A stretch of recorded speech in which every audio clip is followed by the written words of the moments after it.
I'm author Ken Mochizuki, and I've always had a lot of admiration for those people in world history who were living the comfortable, good, material life and then walked away from all of it in pursuit of some kind of higher purpose or calling with no guarantees of receiving anything for having done so.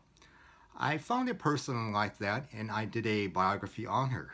It's titled Michi Challenges History: From Farm Girl to Costume Designer to Relentless Seeker of the Truth, to be published by Norton Young Readers in March 2023. Michi was the daughter of immigrants from Japan. She grew up on a farm in Central California. And in 1942, like all Japanese Americans living on the U.S. West Coast, she and her family were removed to an American concentration camp, and theirs was called Gila River in southern Arizona. Now, Michi was there for about 2 years until she received a scholarship to attend Mount Holyoke College in Massachusetts. And while there, she entered and won a campus-wide contest to design the sets and costumes for a school play. But later on there at Mount Holyoke, she had to be treated for tuberculosis and she had to drop out of school.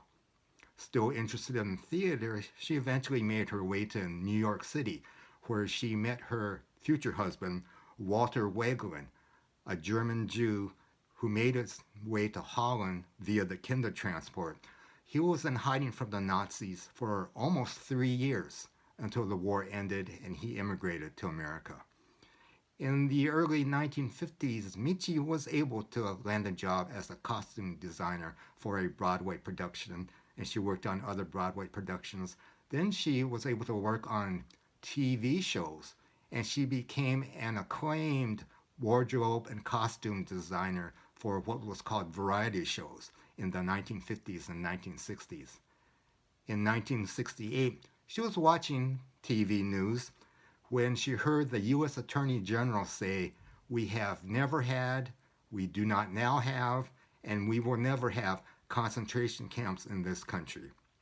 Well, as you can imagine, Michi went ballistic after spending 2 years of her life in one of those camps and contracting tuberculosis, which would lead to her frail health the rest of her life.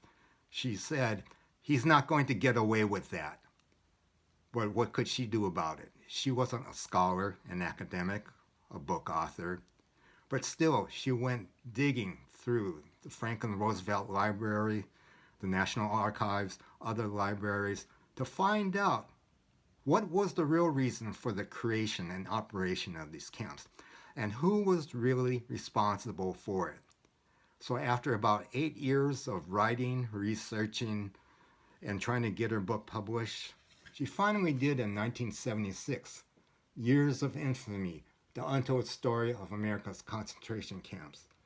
And this book really helped and actually began the whole process, the national effort to have the U.S. government admit that what it did to Japanese Americans during World War II was wrong. And then which finally did happen in 1988. So, Michi challenged and she helped change American history.